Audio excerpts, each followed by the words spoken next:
À quelques mois des élections présidentielles de 2012 au Sénégal, l'ICFJ, en collaboration avec l'Association des professionnels de la presse en ligne, a organisé un atelier de renforcement de capacité dénommé Presse en ligne et élections présidentielles. Cette rencontre, qui a vu la participation de la Commission électorale nationale autonome du Sénégal, du ministère de la Communication, entre autres, est basée sur le partage d'éléments d'information nécessaires pour une bonne participation des journalistes de la presse en ligne en pleine période électorale. 2012, c'est, disons, la première élection grandeur nature de la presse en ligne au véritable sens du terme, parce qu'il y a vraiment une éclosion, même si c'est à un niveau balbutiant, il y a une éclosion de la presse en ligne. Et donc, ça serait bien que les acteurs soient outillés sur la matière électorale et sur les techniques journalistiques qui sont les plus adaptées à cette période. Alors, c'est ainsi, en fait, que des experts ont été conviés à discuter avec nous sur les genres rédactionnels appropriés pour la couverture de la période électorale, mais aussi le comportement des journalistes en période de scrutin ou en période électorale. Également, nous avons revisité les fondamentaux de notre métier, c'est-à-dire l'écriture web et comment on peut gérer les flux d'informations que brassent les réseaux sociaux, parce que nous savons tous que quand même les réseaux sociaux en période électorale vont brasser beaucoup d'informations liées aux élections. Il y a beaucoup de hashtags déjà qui sont créés, qu'on voit un peu partout sur Twitter, sur Facebook également. Il y a des photos, des vidéos, tout est disponible. Maintenant, comment gérer ces photos, ces informations, comment les vérifier, comment les authentifier pour pouvoir donner ça au public. Donc vous avez estimé que vous avez intérêt à fédérer quelque part vos actions de façon à avoir le maximum d'informations. Le code voudrait aujourd'hui que dès l'instant que vous décidez d'entrer dans le processus électoral, bien que n'ayant pas les moyens de l'audiovisuel public, vous soyez astreint aux obligations de respecter les règles d'équité et d'équilibre dans le traitement des informations concernant les candidats.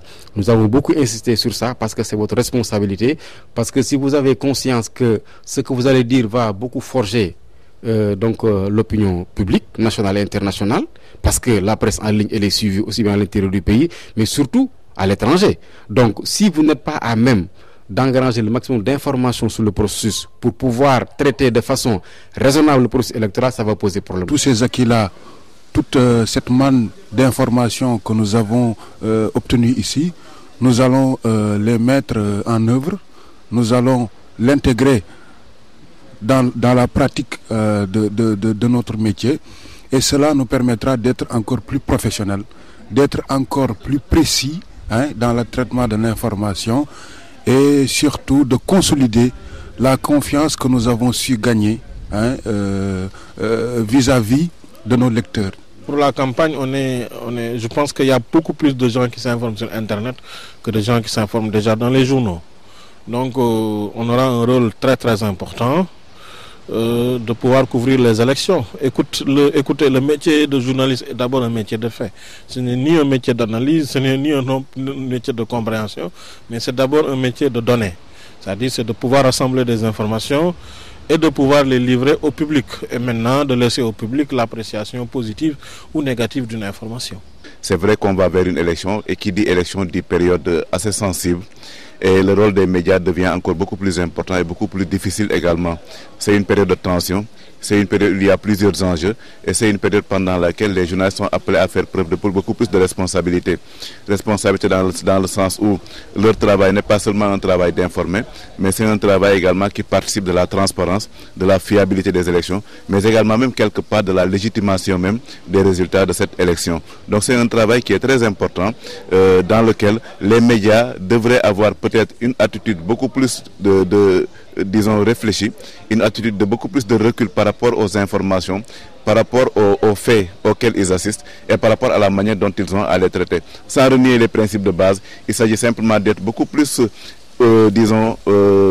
attentif à ce que nous allons dire, à ce que nous allons écrire, dans la mesure où tout ce qui va être dit, tout ce qui va être fait va avoir un double sens, d'abord par rapport à l'information elle-même et par rapport à la situation dans laquelle cette information-là est véhiculée.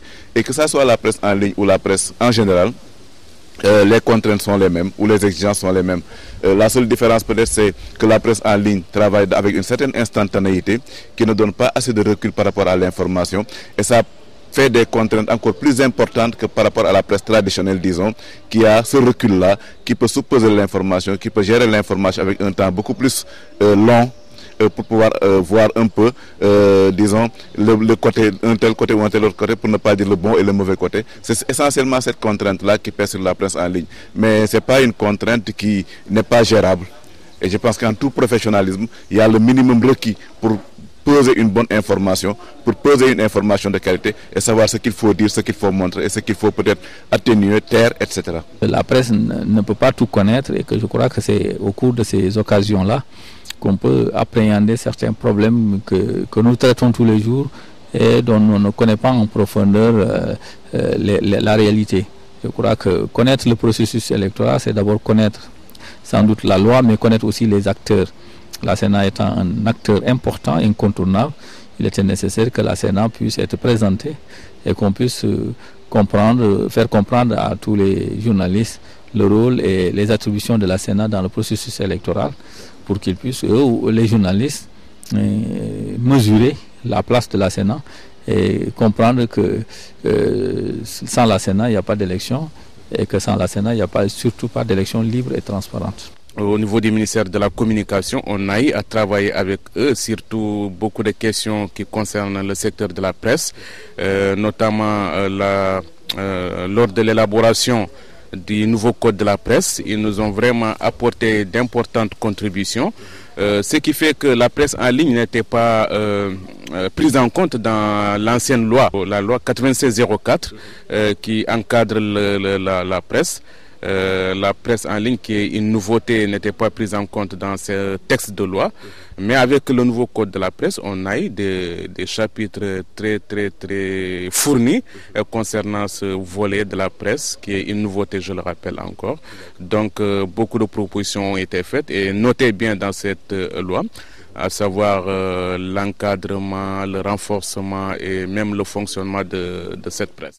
Je pense qu'Internet au Sénégal peut être très utile au niveau politique parce que c'est un outil qui a prouvé son impact, son utilité incontournable parce que c'est instantané, parce que c'est interactif, parce que ça ressemble à la jeunesse, pas seulement au Sénégal mais du monde entier, et parce que ça rassemble aussi plusieurs outils de communication à la fois et plusieurs outils d'expression à la fois. Si Internet va jouer un rôle au niveau politique au Sénégal, ça va être grâce à une jeunesse qui sera très consciente de l'utilité d'Internet, qui sera très consciente de l'utilité de s'organiser sur Internet et de passer des idées ou des revendications ou de s'organiser via Internet. Cela prendra peut-être des années, mais il n'est jamais tard de commencer cette expérience, comme c'était le cas en Tunisie, en Égypte et dans plusieurs pays comme l'Iran, comme la Syrie, etc. Et je pense que ça sera magnifique qu'un pays africain puisse concrétiser ou puisse utiliser Internet pour des fins humanitaires ou politiques ou sociales. C'est une évolution très positive. Il y a beaucoup de choses qui sont négatives. Évidemment, dans toute chose nouvelle, dans toute initiative nouvelle, il y a du bon et du moins bon. Mais ce qu'il faut remarquer dans cette évolution, c'est que ça a été une évolution très rapide. Elle est rapide dans la mesure où l'outil qui lui sert de base, qui sont les nouvelles technologies de l'information, évolue très rapidement. Et ce qu'il faut, disons, saluer, c'est que la presse sénégalaise en ligne a su épouser cette tendance rapide pour se mettre à jour. Ça, c'est une des choses. Et également, c'est une presse qui commence à acquérir un public relativement important. Quand on voit le nombre de visites qu'il y a sur certains sites, ce sont des visites qui dépassent de loin, disons, les tirages de la plupart de l'ensemble des journaux sénégalais aujourd'hui. Donc c'est une presse qui a un public diversifié, jeunes et moins jeunes. Vous voyez, donc c'est une presse dont il faut tenir compte. Il faut simplement regretter sa faiblesse. Elle est liée au fait que c'est une presse qui est naissante. Hein? Elle est liée au fait que peut-être ceux qui l'animent n'ont peut-être pas toujours ou le recul ou l'expérience ou la formation nécessaire pour pouvoir gérer cet outil. C'est également une presse qui devrait se poser des questions par rapport également à l'accès que les gens ont au type de propos, au type de débats qui sont soulevés dans cette presse-là. Donc ça appelle à plus de responsabilité, ça appelle également à plus de veille sur cette information-là. Et je ne voudrais pas non plus que ça soit une presse uniquement tendance people. Ça peut être quelque chose de beaucoup plus sérieux, mais on se rend compte que souvent, dans les sites qui se créent à ce niveau-là, les gens pensent qu'il faut faire du people, qu'il faut véhiculer un certain type d'information pour être un site, disons, non pas crédible, mais un site populaire. Et moi, je pense que cette presse doit tendre vers une certaine qualité d'information. Le monde actuel donc ne va pas sans les technologies de l'information et de la communication. Donc l'information est très rapide et nous savons le rôle que joue cette presse en ligne. Vraiment, elle est extrêmement importante. L'essentiel, comme je l'ai dit, c'est qu'à chaque fois, vous ayez suffisamment conscience de vos responsabilités, parce que tout ce que vous faites passer est toujours lourd de conséquences. C'est pourquoi, vraiment, comme je l'ai dit tout à l'heure, c'est bon, à chaque fois que c'est nécessaire et possible, que l'information circule d'abord entre vous, que vous discutiez sur les conditions dans lesquelles vous devez traiter ces informations à la grande satisfaction du public, parce que ce sont les lecteurs donc qui sont en réalité votre raison d'être. Vous ne le faites pas pour le plaisir. Cet atelier m'a permis de comprendre principalement les enjeux de cette élection pour la presse en ligne, la façon dont les journalistes et professionnels de la presse en ligne doivent couvrir cette élection présidentielle, et aussi en tant que professionnel qui n'a pas un background de journaliste, ça nous a permis d'acquérir certaines bases de ce métier. La presse en ligne, à travers l'association des professionnels et éditeurs de la presse en ligne, a mis en place une plateforme qui va permettre donc à cette association de fédérer les forces pour asseoir une meilleure couverture, plus en fait mailler le territoire sénégalais. Donc cette plateforme-là permettra aux journalistes éparpillés un peu partout au Sénégal de pouvoir mettre du contenu, que ça soit du texte, de la vidéo, du son et d'autres éléments, que ça puisse être partagé par les journalistes et puis que l'information puisse être utilisée sur les différents sites des éditeurs de presse en ligne. L'idée de mutualisation de nos forces est venue d'un constat fait par tous les membres de l'appel. Le constat selon lequel on n'a pas assez de moyens. 2, il n'y a pas assez de ressources humaines capable d'assurer une bonne couverture, un bon maillage du territoire national.